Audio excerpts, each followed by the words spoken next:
I never imagined my life would change with one heartbreaking request from my boss's dying wife. It was a day like no other. The sun peeked through the gray clouds, but the world around me felt dark. My stomach twisted as I approached the hospital room. The air was thick, heavy with the scent of antiseptic and something more. Fear? Hope? I couldn't tell. I had known Mary for years. She had been a mother figure in my life, always warm, always smiling.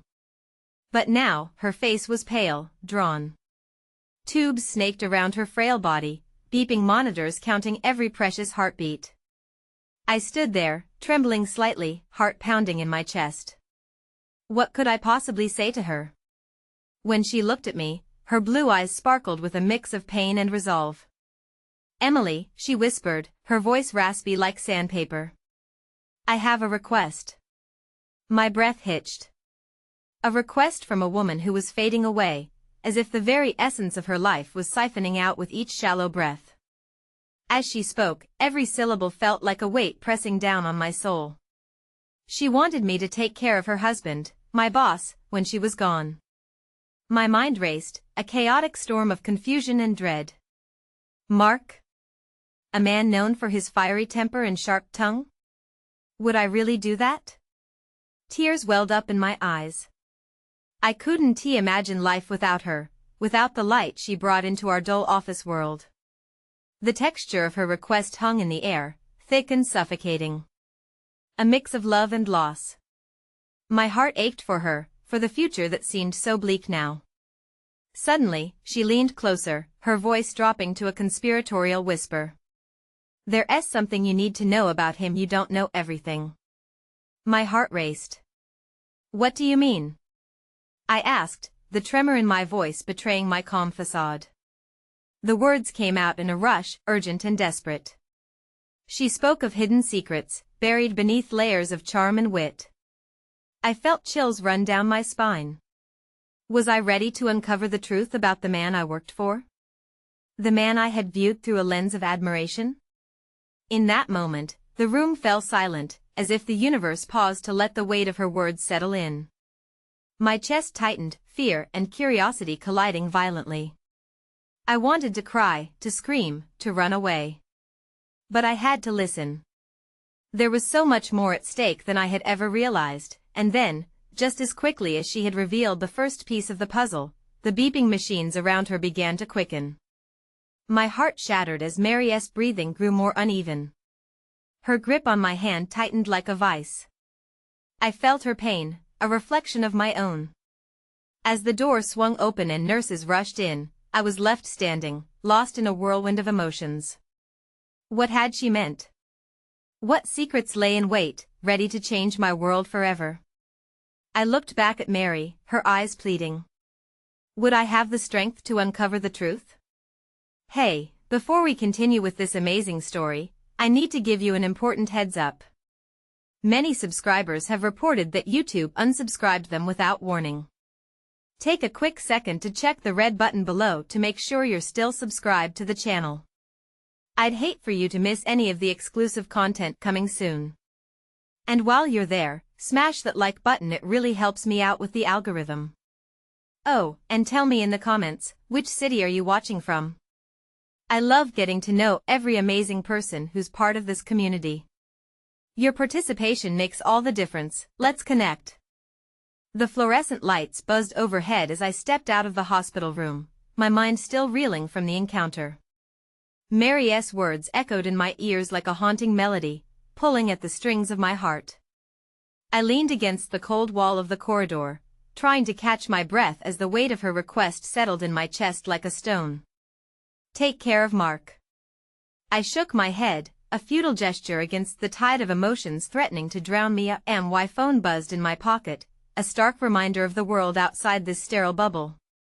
It was a message from Clara, my best friend. "How's Mary?" I hesitated, my fingers hovering over the screen. How could I find the words to explain the gravity of what just happened? Instead, I replied with a simple, "Not good." "Can we talk?" I made my way to the nearest cafe, the comforting aroma of coffee creeping in through the door as the bell chimed overhead.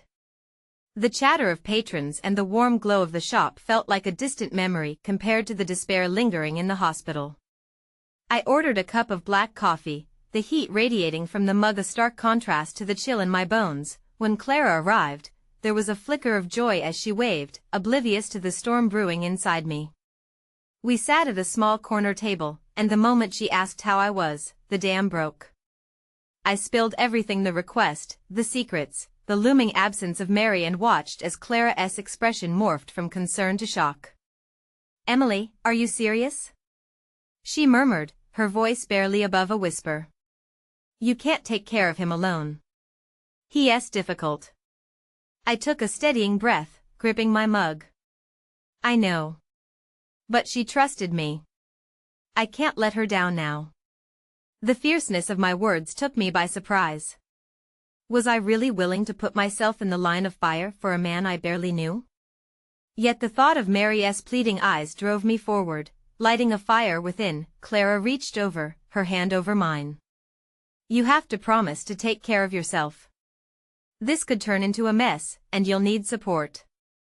Her genuine concern wrapped around me like a warm blanket, but I couldn't shake the unease that had settled within me. As we talked, ideas began to form, strategies buzzing in the air between us. I could set boundaries, figuring out how to handle Mark without losing myself completely. The thought felt empowering, like I was grasping for control in a world that felt increasingly chaotic. But as the sun dipped toward the horizon, casting long shadows on the cafe floor, a chill swept through me. What if uncovering Mark's secrets meant losing the last bit of light that Mary had provided? My heart raced. Later that evening, I returned home, the weight of the day pulling me into a silent grief. As I prepared for bed, I caught myself staring into the mirror, searching for the woman I used to be. The reflection that gazed back looked weary, but there was a spark of determination nestled deep within those tired eyes. Just before I drifted into an uneasy sleep, my phone buzzed again. It was Clara, her message coming through like a lifeline. "Remember to breathe, Em. You're stronger than you think." And I found something. Curiosity prompted me to unlock my phone. There it was, a link to an article about Mark. My breath caught as I leaned closer. "Local businessman's charity scandal, the other side of the story." The title felt like a punch to the gut. I scrolled through the article, each revelation a jagged piece of the puzzle falling into place. There were accusations, whispers of deceit hidden behind a charitable facade.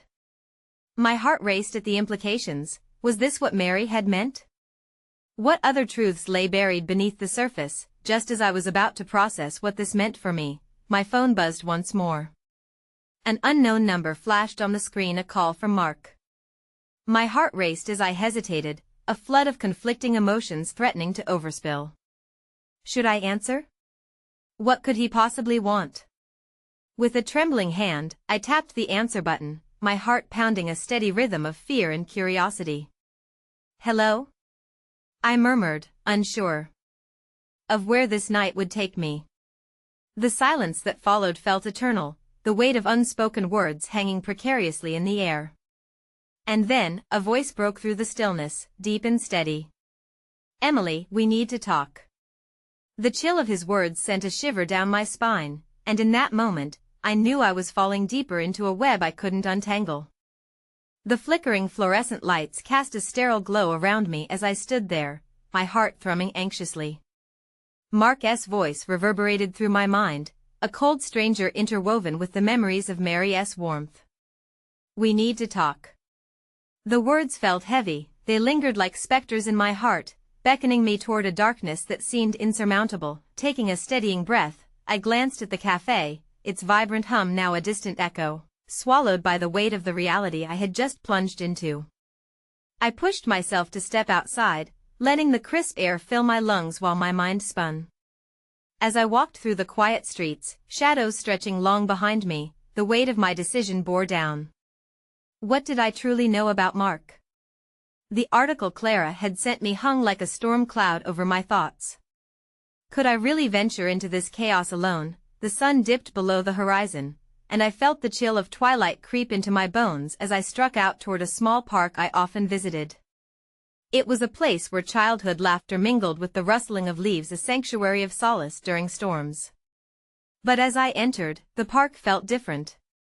The vibrant flowers seemed to wilt under the weight of my fears, the laughter of children faded into quiet whispers. There was no solace here, only the ghosts of memories echoing around me. I sat on a weathered bench, my fingers tracing the grooves of the wood as I fought back tears. For the first time, uncertainty clawed at me, a darkness I had tried to outrun. Would I be the lifeline Mark needed? Or would I plunge into a world riddled with deceit and manipulation, ultimately losing myself in the process? Lost in thought, I didn't notice the figure approaching until he stood before me. Tommy, a boy from the neighborhood, his face as familiar as the summer sunshine. "Hey, Emily. Are you okay?" His innocent eyes shone with concern, their brightness momentarily distracting me from the storm inside. "Hey, Tommy," I managed to whisper, attempting a smile that didn't reach my eyes. "I'm fine." But the tremor in my voice betrayed me. He clambered onto the bench beside me, his small frame enveloped in a faded jacket that was one size too big, a testament to his youthful innocence. "You don't look fine. You look sad. Wanna talk about it?" "I can listen." My heart squeezed at his kindness, the pure-hearted sincerity cutting through my turmoil. Just for a second, I was reminded that there was light in the world despite the shadows that threatened to engulf me. I couldn't burden him with my problems, but the idea of sharing even a sliver of my fear felt strangely comforting. "Sometimes, we have to take care of others, even when it's hard," I said, my voice barely a whisper. "And sometimes, it feels like too much." Tommy nodded solemnly, his face transforming into a grim mask of understanding beyond his years. "Even if it feels hard, talking helps. Like when I lost my dog. I cried a lot, but talking to my mom made it less lonely." His words were like warm sunlight breaking through the clouds, lifting some of the heaviness weighing down on my heart. I leaned over and ruffled his hair. "You're wise beyond your years, you know that?"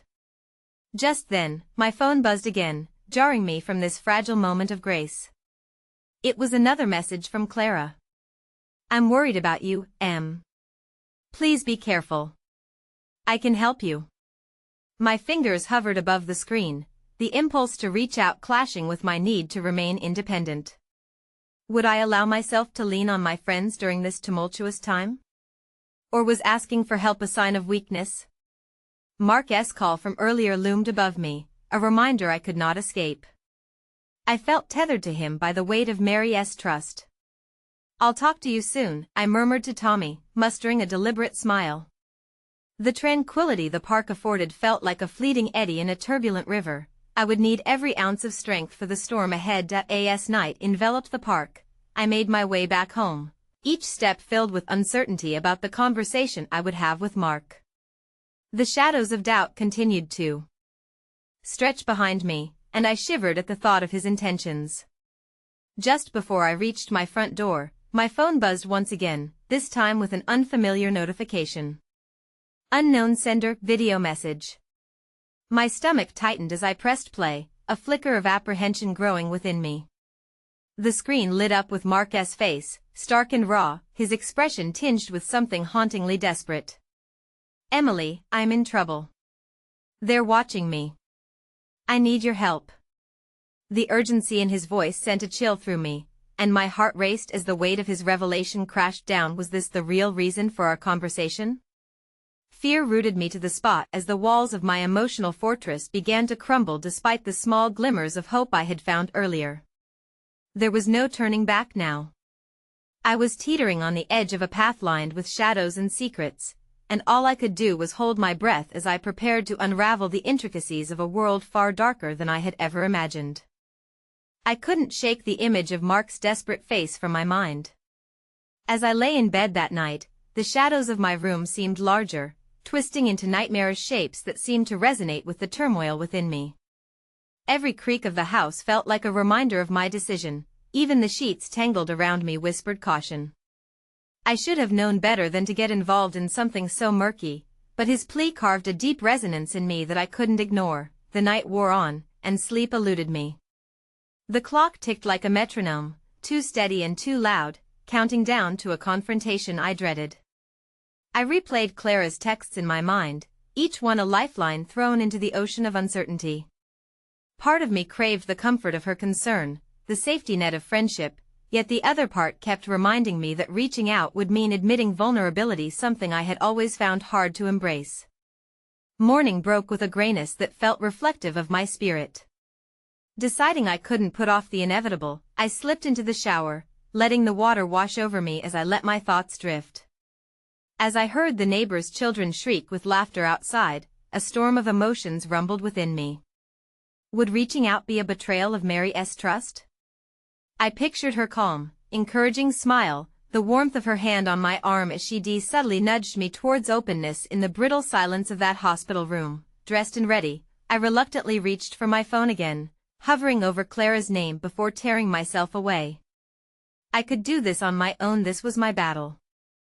I focused on the details in Mark's video, the way his voice trembled, the desperation in his eyes. Yet, the more I watched it, the more my intuition screamed at me, was he in trouble, or was this part of a larger manipulation? An hour passed as I paced anxiously around my small apartment.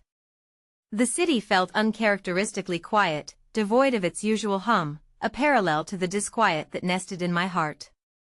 The streets outside were dull, and as I threw my purse over my shoulder, a sudden resolve unfolded within me. I had to meet Mark, confront him with the questions brewing like a tempest. At the cafe, each passing glance from the patrons felt like scrutiny, adding to the weight of my determination. As I took my seat in the corner, my usual spot with the perfect view, I rubbed my palms against my jeans, anxiety knotting my stomach. What would I say? And how would I react to whatever he revealed? Just as the thoughts spiraled into a quagmire of insecurity, my phone buzzed once more. It was from Tommy, his innocent smile peeking from yet another video message. My heart fluttered as I pressed play. Hi, Emily. I found a puppy today. Can you come see him? You'll love him.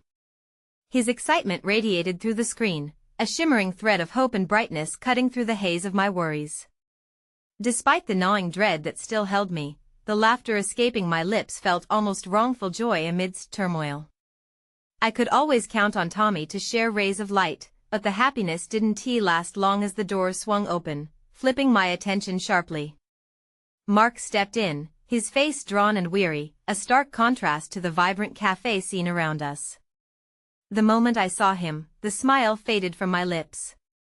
His eyes darted around the room, scanning for foes invisible to me before landing on my face, and suddenly, the room felt crowded with attention that could split the air. As he approached, I stood, my heart racing but unwilling to show fear. You look different, I managed, feigning a steadiness I didn't feel. I didn't know if you'd come. His voice was a shadow of its usual self, cracking under unseen weight. I need to tell you everything. I steeled myself against the rising tide of panic. As he spoke, words spilled forth in a jumble of urgency and fear, mentions of hidden debts, shadows lurking at every corner, and an elusive stranger connected to Mary that hovered on the edge of my reality like a nightmare at dawn. My heart sank deeper with each revelation. None of this made sense. His distress was palpable, yet the pieces felt jumbled like a puzzle where some vital elements had gone missing. Why didn't you tell me before? I whispered, the tremor leaking into my tone. I wanted to protect you, he shot back, the intensity in his gaze sparking dread within me. But now, they're coming for me, and if they find out you're involved, they'll come for you too. I couldn't breathe, the enormity of his words pinching my chest. My instinct kicked in, I should have turned away, cut ties entirely. But absent from sense was that glimmer of hope, the reality that maybe, just maybe, there was a purpose for my involvement. I was tethered, committed by virtue of Mary's faith in both of us. Mark, I don't know if I can help you. What do you want from me? The weight of the uncertainty pressed heavily around us, a distinct quiet encasing our turmoil amidst the surrounding bustle. He moved closer, eyes swirling with desperation. I need you to trust me, Emily. I wouldn't ask if it weren't vital I found something that could expose everything, but I can't do it without you. We have to go deeper. The air thickened, a suffocating blend of fear and an unexplainable charge that tugged at me. Something was unraveling, and all I could think was that trusting him could lead to peril or maybe a way to reclaim my life from the shadows. With each breath, the stakes soared, and there was no turning back. Just as I opened my mouth to respond, a loud crash from outside drew our eyes. A dark van screeched to a halt across the street, the side door swinging open, revealing shadowy figures pouring out, scanning the area with predatory focus. Panic erupted in my veins, sizzling hot. I grabbed Mark's arm, urgency spilling forth. We have to go. And just like that, I found myself spiraling into an abyss where hope and dread intertwined and the lines of allegiance blurred with every heartbeat. Chaos rippled through the cafe, the atmosphere shattering like glass as Mark and I plunged into instinctual action. The shadows gathering across the street felt like they were closing in on us, and every moment stretched into eternity. My pulse drummed in my ears, drowning out the incessant murmur of the cafe patrons who had no idea our lives had just intersected with danger. Out the back. Mark hissed, his grip tightening around my wrist. I felt the heat of his panic lacing my own fear, propelling us away from the scene that felt like an impending storm.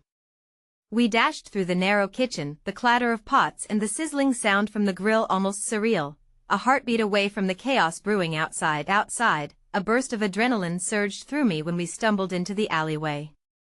The world beyond it felt alien, colors muted, sounds swallowed in a muffled cocoon. I had never anticipated finding myself in such a frantic escape, yet here I was, breathless and bewildered. Where do we go? I gasped, my lungs burning. Mark's face reflected a blend of determination and fear, tension etched deep in his features. There's a safe house I know of, come on. He urged, already pulling me toward the street. Each step felt heavy, laden with the weight of our predicament, visions of darkness lurking just beyond our periphery. My mind raced, short-circuiting with conflicting emotions. Was this truly my life now? Caught in some twisted overlap between loyalty to Mary and a burgeoning sense of self-preservation, before I could process further, he turned suddenly, grabbing my shoulders. You need to trust me, Emily, he said, urgency coloring his tone. They won't stop until they get what they want. I don't know what you're dragging me into, Mark. I shot back, frustration and fear swirling in equal measure, but somewhere deep inside, his helplessness tugged at my empathy.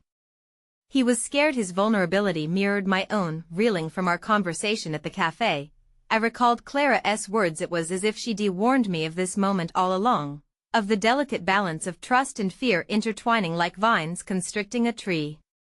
But throughout it all, a fierce flicker of courage nested within me, igniting my resolve. All right, then. Lead the way. The city blurred around us, a cavalcade of indistinct shapes and sounds as we saturated with nervous energy. Just when our feet began to feel the cold reality of our choices, a glimmer of hope appeared, a smile from a stranger, an elderly woman sitting on her stoop, her gray hair illuminated by a dusting of sunlight. She offered a nod and a warm cup of coffee she was cradling, as if giving us a gentle reminder that kindness still flourished against the desolation. Keep going, dear. You'll find your way. She called after us, her voice soft but filled with undeniable strength. I didn't fully comprehend how such a fleeting moment could carry the essence of hope, but it settled deep within. With each step, my heart hammered against my chest, an incessant reminder of the choice I had made, the gravity of what was unfolding. Mark's desperation had morphed from a distant affliction into an urgent cause. As we turned a corner into a dimly lit street, he stopped abruptly, pulling me back into the protective cocoon of his uncertainty. We need to blend in, he breathed, scanning the area. Just act natural. I nodded even as dread gnawed at me. This simple suggestion felt monumental when viewed through the lens of secrecy hovering heavily around us. What had started as a day like any other had twisted grotesquely, And I found myself running on a threadbare edge between fear and the desperate inkling to protect Mark and perhaps reclaim something I felt had slipped from my grasp. As the van and its dark figures loomed ever closer, engulfing the street in a menacing aura, I caught sight of a family walking by, blissfully ignorant. They laughed, an echo of innocence that made my heart ache with longing. The sound sliced through the tension, highlighting the chilling gulf between our lives. Their laughter echoed the way things used to be before shadows had stretched over my reality, before Mary had fallen ill, before Mark stood at my door with secrets dragging him down, but just as quickly as that moment flickered, it was extinguished, replaced by the panicked urgency in Mark's eyes. Now, Emily. We need to go, now. Inwardly urging my limbs to respond, I melted into the shadows beside him, our movements aligned with desperation. The air crackled with an unnameable energy, my heartbeat melding with the racing pulse of the city, yet just as we were about to embrace the refuge of darkness, a sliver of light cut through the hopeless chaos. A figure emerged from the edge of an alley, initially obscured by shadows. My breath hitched as recognition stole my voice. There, standing wearied yet resolute, was Clara, her stare filled with an inexplicable understanding and determination to intervene. Emily. Mark. What are you doing? She called, her face brimming with concern, but beneath that lay an unsettling awareness that knocked the wind from my lungs. I could only think of the jeopardy spiraling out of control, spiraling toward her, the consequences of our choices coiling together in a desperate embrace, transforming into a revelation that would reshuffle our lives, with darkness still swirling. We stood there held in the tension between explanations and emerging truths, caught at the precipice where trust could either save us or lead us deeper into despair. And I could feel the fragile, irretrievable moments of our lives slip away like grains in an hourglass on the verge of running out. Clara's voice echoed in the alley, a haunting mix of familiarity and dread that wrapped around me like a chill. I stood frozen, my heart racing, caught in an intersection of guilt and an instinctual desire to protect. The shadows pulsed around us, and for a brief moment, I felt weightless, as if reality had unspooled, leaving us suspended in an impossible game of fate. What are you doing here? Mark shot back, his grip on me tightening possessively, much like the arm of a guardian entrusted with secrets far too heavy to bear. He was a fortress wrapped in fragments of panic. I came to find you. Clara's eyes darted between us, searching for the truth concealed beneath our tense silence. I heard what happened at the cafe. We have to move, there's no time to waste. Her insistence snapped me back to the pressing reality, the urgency of our situation crashing over me like an overwhelming tide. Clara, you shouldn't be here. You could get hurt. My voice trembled with the weight of my concern, a mixture of gratitude and fear threading through my words. Believe me, I know what's at stake, she replied, her determination unyielding. But you both need me. We have a chance to escape, but you have to trust me. The rising desperation in Mark's gaze mirrored my own spiraling thoughts. Could we truly trust her? After all, Clara knew Mary, she knew our history, and the tangled tendrils of loyalty that bound us to the chaos now enveloping our lives. But it was also her fierce advocacy, her courageous heart that reminded me of the humanity we were desperately trying to cling to amidst escalating danger. Do you have a plan? I asked, swallowing hard, the tension painting vivid images of the horrors we faced if we failed. It felt as if the world had shrunk to this singular moment, the three of us bound by circumstance yet spiraling toward an uncertain future. Yes. Clara nodded, her features sharp and focused. There's a garage a few blocks down. It's a dead drop for the people I work for. If we can reach it, we can take one of the vehicles and disappear. Just follow my lead. Mark and I exchanged glances, weighing our options. It was a risk, a leap of faith into an unknown abyss. Moments passed between us like distant thunder, the echoes of unspent dreams thrumming an uneasy rhythm. Yet, my heart thrummed louder than the fear, fueled by the glimmers of hope Clara now embodied. Okay, let us go, I finally said, resolute in my decision, though uncertainty still coiled tightly in my gut.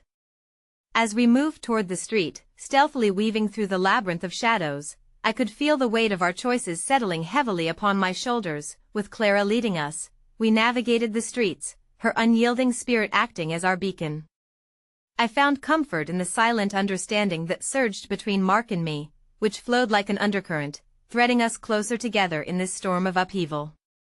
I had once viewed this as some external chaos threatening my world, but now I began to see it for what it truly was, a journey into the depths of the human spirit, one fraught with anguish but flecked with the promise of resilience. And then, unexpectedly, Clara guided us down a narrow alley where laughter danced like sunlight. A group of children played, barely aware of the dangers lurking nearby as they ran in circles, their delight reverberating against the cold bricks that towered above. I paused for a heartbeat, a yearning clawing at my heart. In this moment, they were living the innocence I craved, the reality that felt impossibly distant from my own. But Clara kept moving, her determination like an electric thread pulling us forward. I forced myself to follow, wrestling with the conflicting emotions that swelled within me. Even as I craved solace and simplicity, my loyalty to Mary and the problem at hand demanded my focus. As we approached the mouth of the garage, anticipation twisted my insides. It was there, just ahead, dim light spilling forth, promising options yet shrouded in uncertainty. But as we crept toward our apparent sanctuary, a chill ran down my spine. The air grew decidedly heavier, tension thick enough to slice through with a knife. Just as Clara reached for the door, an unmistakable sound broke through the silence, the unmistakable rumble of approaching vehicles, punctuated by the screech of tires cutting through the nighttime calm. My breath caught in my throat. "We have to hide," Mark shouted, panic surging in his voice. "They're here." The three of us ducked into the darkness just as the beams of headlights illuminated the alley. My heart thundered as adrenaline surged like wildfire through my veins. It felt like the world had spun off its axis, everything blurring into an anxious dance of uncertainty and desperation. But before I could fully process the revelation, Clara's hand shot out, gripping my arm with surprising strength. "Emily, listen to me," she urged, her eyes locking onto mine with an intensity that sent a shiver down my spine. "There's something I need to tell you," but before she could finish, the doors of the garage swung wide open, revealing figures cloaked in darkness, their intentions as murky as the shadows they emerged from. I stumbled backward, the world erupting into chaos as I became acutely aware that whatever Clara had to reveal could very well alter everything, and that revelation now loomed just out of reach, teetering on the precipice of our fate. The figures emerging from the garage stepped into the fractured light, and my heart plummeted as they were illuminated by the errant shine of headlights. Their faces, shrouded in hooded shadows, twisted into a mix of confusion and excitement as they scanned the alley. Time slowed, and it felt like the world had pressed pause, trapping us in this moment, suspended between choices and consequences. "We need to get out of here, now," Mark hissed, pulling me deeper into the protective shroud of darkness. Clara's grip on my arm tightened, but her eyes flickered with fear, betraying her usual bravado. "Do you think they know we're here?" I whispered, scrambling for some semblance of clarity amidst the turmoil that fluttered in my chest.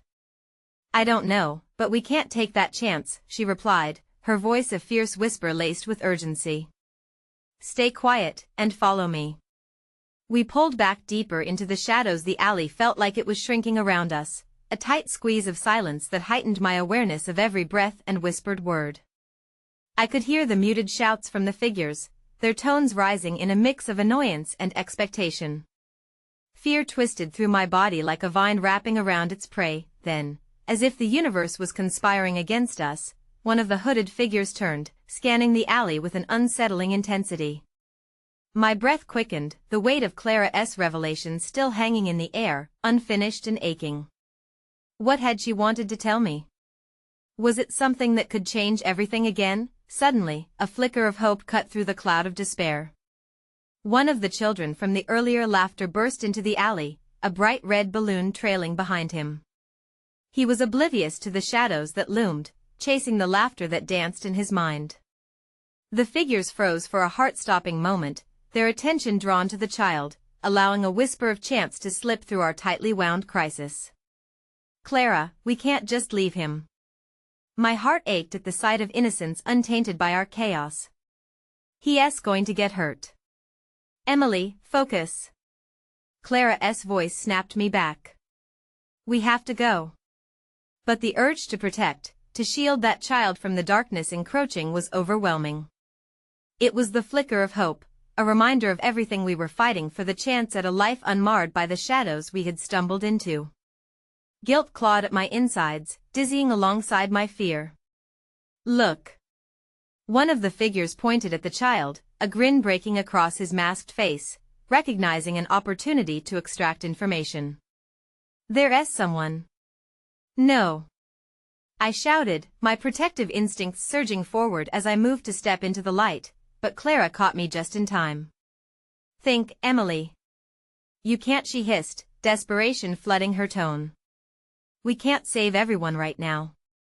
A cacophony of panic erupted then, as the cheerful laughter of the child collided with the harsh reality of our situation. In that moment, time fractured again.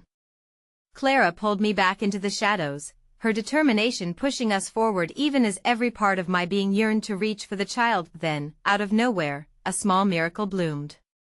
A woman, ragged but fierce, burst from a side street, the remnants of her own battle etched across her face.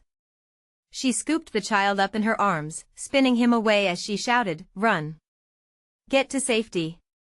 The figures hesitated, momentarily distracted, and it felt like a weight lifted just enough for us to slip through the narrow crevice of shadows. Clara wasted no time, leading us around the corner, the pulse of our escape quickening the rhythm of my heart. But a dark foreboding still gripped my mind, Clara's ominous words replayed, teasing at the edges of every chaotic thought. What was she hiding? What did she mean earlier? As we put distance between us and the danger, the air stung with those questions, dislodging bits of hope amongst the gloom. Yet as Mark and I followed Clara, I caught her glancing back over her shoulder, an unease spreading across her features. "Keep moving," she urged, her voice tinged with uncertainty. We're almost there." But my pulse quickened, fear curling around my heart with each step. What if this garage offered no sanctuary? What if Clara's source was a cruel mirage of safety? I asked myself those questions until I felt the boundaries of our fate were almost tethered to one unspoken truth. We were still caught in the storm, and the storm had only just begun. And then, as we rounded the final corner, Clara abruptly halted, her eyes widening in shock. I gasped, following her gaze, and what I saw felt like the world collapsing around me. A figure standing at the mouth of the garage, silhouetted against the dim light, and for an electrifying moment, I thought my heart would stop. It was Mary. A ghost of a smile hovered on her lips, but the desperation in her eyes told a different story. The past and present collided, and I trembled at the dizzying implications of her sudden return. Why was she here? Had the chaos finally drawn her back into this dangerous web? "Emily," Clara breathed, her voice shaking. "I didn't know she'd come here." Uncertainty engulfed me, and in the shadows, the fate of our tangled lives hung precariously on this unexpected encounter, an intersection of choices that felt forever altered, teetering on the brink of unraveling. The atmosphere swirled thick with tension as we stood frozen, staring at Mary. The once familiar warmth that enveloped her seemed a distant echo now, replaced with something colder, harder, an uncertainty that stunned all of us into silence. Behind me, I could feel Mark's breath quicken, his concern heavier than the night air around us. Clara's grip on my arm tightened painfully, as if she sensed the sharp edge of betrayal cutting through the fragile thread that tethered us. "Mary," I managed to whisper, but the word felt too small, inadequate against the barrage of emotions surging within me. "What are you doing here?" She shifted slightly, almost hesitant, and the dim light flickered across her features, illuminating a visage marred by worry, etched with shadows of doubt, a woman caught in a world that had threatened to consume her. I had to find you, Emily. I thought you were gone." "He's coming, isn't he?" Clara interjected, her voice unexpectedly steady, as if shielding us from the weight of what Mary represented. Tell us the truth. Mary's gaze flickered with a painful mix of determination and defeat. I couldn't just wait anymore. I need your help this ISNTA game anymore. Her voice broke, the tremor revealing the cracks in her composure. There was raw vulnerability there that struck a chord deep within me. Help? How can we help you? I stepped closer, my heart pounding with desperation. The ghost of what once was intertwined with hope, creating an aching ache for the woman who had been our anchor in the storm. What do you need? I found something. Something that connects all of us, something dangerous. And I need you to promise me that you won't turn away this time.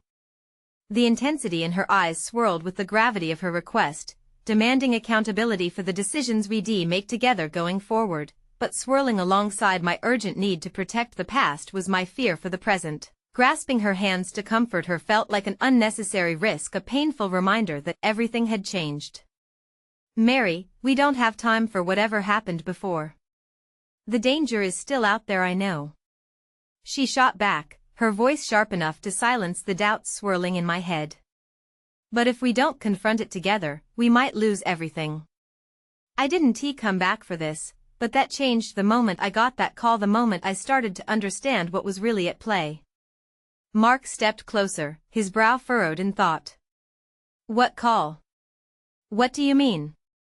The flicker of fear in Mary's eyes transformed into something more akin to despair, and I felt a chill crawl up my spine. The call about the shipments, the ones you were also deeply involved with. I didn't know back then, but I've pieced together the connections. You have to trust me, there are people who want to hurt you, hurt all of us, and I need your help to stop them. Every heartbeat echoed in my ears as I processed her words. Memories surfaced, distortions of events long concealed by innocence and the whispers of betrayal. We've already lost so much, Mary. What more do you want us to risk? Everything, she replied, her voice a whisper, a prayer hanging in the air. I want you to risk everything, even the truth I've done my best to protect. We all want the same outcome, but it's become twisted, and you can't run forever. Please, listen to me. A chill swept over us like a gust of wind reaching into the dark, carrying the scent of something unspoken lingering just beyond the horizon. Clara began pacing, weighing our possible paths ahead. Her movements were restless, each footfall heavy with uncertainty. I can't lose anyone else, and I won't risk Emily or myself unless you can show us concrete proof. I will, Mary replied, urgency seeping through each word. But first, we have to find a place where we can talk safely, where no one will follow. The shadows around us seemed to shift as if they too understood the weight of the decision looming over our heads. Deathly silence wrapped around our breaths as I wrestled with my next words, the aching need for safety battling against the longing for clarity. And if we don't? What happens then? Mary's expression hardened, and a flicker of something dark crossed her eyes. Was it regret? Then we risk everything, and I don't know if you'll be able to live with the aftermath. Tension crackled like electricity between us, igniting a firestorm of unanswered questions. But before I could voice my thoughts, the distant echo of approaching footsteps shattered the silence, drawing us back into the reality that had haunted us since this began. The unmistakable sound spurred Clara into action. We need to hide now. Emily, follow my lead. Mary, come on. In that moment, my heartbeat thundered in my chest, drowning out the fear that surged with every passing second. I hesitated, torn between trust and treachery, between the woman who had once safeguarded my every step and the shadow of uncertainty flickering in her eyes. Our lives hung in the balance, entwined in a storm of emotions too deep to fathom, and as the footsteps grew closer, I felt the universe fold in on itself, the crushing pressure of an impossible choice bearing down on me. How was I supposed to navigate through this tangled web of loyalty and betrayal when every decision risked tearing everything apart? I took one last look at Mary. It felt like a lifetime had passed since we'd been together, and somehow, the moment felt tainted by the choices of our past. Just remember, I uttered, already sensing the darkness encroaching behind me, no matter what happens. I won't turn my back on you again. As we slipped into the shadows, one last thought held me captive. What if the truth was more dangerous than we ever could have imagined? The darkness enveloped us as we crept into the narrow alley, shadows cradling our whispered fears like a dark secret. My mind raced, torn between the urge to flee and the suffocating weight of loyalty to Mary. Every step I took felt like a betrayal not just to myself, but to the girl I was before this chaos had consumed us. As we huddled behind a dumpster, the weight of unspoken words pressed uncomfortably between us. "I can't believe we're doing this," Clara murmured, her voice barely a breath against the cold night. "This feels reckless."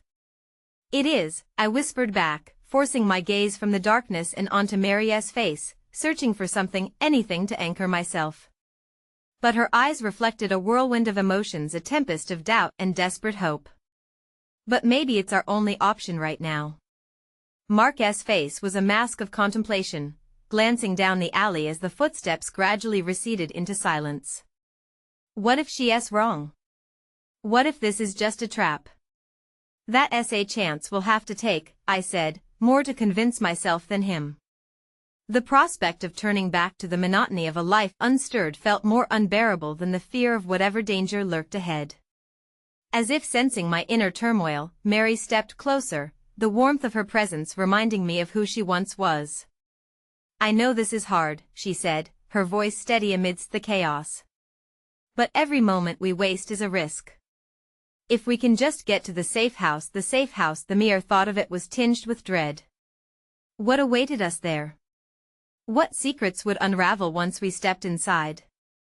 Yet there was a spark of hope flickering within me, igniting at the possibility that we could reclaim some semblance of our old lives, even amidst the shadows of betrayal. With a deep breath, I turned to Clara and Mark.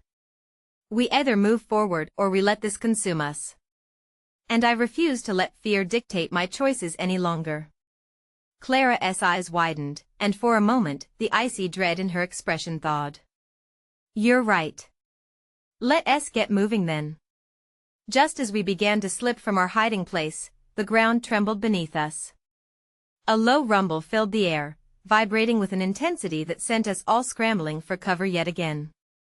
I ducked behind Mark, the instinctual urge to shield myself mixing with my determination to protect those I loved. It passed as suddenly as it appeared, but the unsettling sensation lingered in the air, weighing heavily on my heart. "What was that?" I whispered. "Could be the same guys," Mark said, worry etched across his brow. "They're still looking for us. We need to move faster." Mary nodded, urgency flaring in her eyes. "We'll take the back streets. I know a quicker route." As we navigated the narrow passageways, the dim light from flickering bulbs barely illuminated the world around us. The heaviness of the night bore down on us, a palpable reminder of the choices we had been forced to confront. I felt the familiar knot of anxiety twist inside my stomach, an unwelcome friend growing insistent with every shadow that flickered at the corners of my vision. But just as hope began to blossom, a faint glimmer of possibility amidst the chaos, my phone buzzed violently in my pocket, an unexpected intrusion that jolted through the tenuous atmosphere. In the swirl of emotions, I fumbled for it, my heart racing at the prospect of news. Perhaps it would be something to ease the tension, to ground me in reality, yet as I glanced at the screen, dread pulsed through my veins. A message from a number I didn't recognize, but one whose familiarity sent chills cascading down my spine. "You're in over your head, Emily. I know where you are." The precarious threads of hope now felt threadbare, hanging by a whisper. I glanced at Mark and Clara, their faces registering the shift in my demeanor. "What's wrong?" Mark demanded, concern for my well-being evident in the tightness around his mouth. "Someone knows we're here," I murmured, fear crawling beneath my skin. "They're watching us." Mary's expression shifted to one of understanding, a faint flash of recognition igniting in her gaze. "That's why we need to hurry. If they're tracking us, we have no time left." The night air pressed in on us, the weight of our choices surrounding us like an invisible fog, shrouding the path ahead. I was left grappling with the gnawing realization that even the smallest moments of clarity now felt tainted. Who could we trust? And what awaited us in that safe house filled with uncertainty, with every thud of my heart, the reality settled in, every moment spent hesitating could cost us everything. But as we began to pick up the pace, entangled in our web of secrets, the realization struck me there would be no turning back. All I could do was keep moving forward, even if the truth remained just out of reach. As we approached the next intersection, I caught Mary's eyes again, a silent promise forming in the depths of my heart. Whatever lay ahead, I would stand with her. But as we rounded the corner, the last shred of reassurance was ruptured when I saw him, a figure standing in the shadows, waiting, watching, and for a moment, I feared the truth might arrive before we were ready to face it. The figure stepped into the dim light, the familiar outline jarring my senses. My heart dropped as the last pieces of my reality fell into place. Jacob, the shadowy acquaintance of Mark, stood before us, the gleam of something sharp glinting in his hand. Fear knotted in my stomach, tying me to the ground where I stood, but there was a breathing, a flicker of defiance rising within me. "Emily," he said smoothly, a sly smile curling on his lips. "I didn't think you'd be a part of this mess. When did you start playing in the deep end?" Mark's muscles tensed as he stepped forward, but I placed a hand on his arm, a gesture meant to ground not only him but myself. "What do you want, Jacob? Straight to the point, are we?" He chuckled, his eyes tracking my every movement. "I'm here for Mark. He's got something that doesn't belong to him. And now, you're all caught in the crossfire." "Caught?" Clara echoed, bravery glinting in her eyes. "You're the one who should be scared. We don't have to play your games." Jacob laughed, but there was a sharp edge to it, revealing the man behind the mask. "You think you're in control? You think you can just walk away from this? How cute."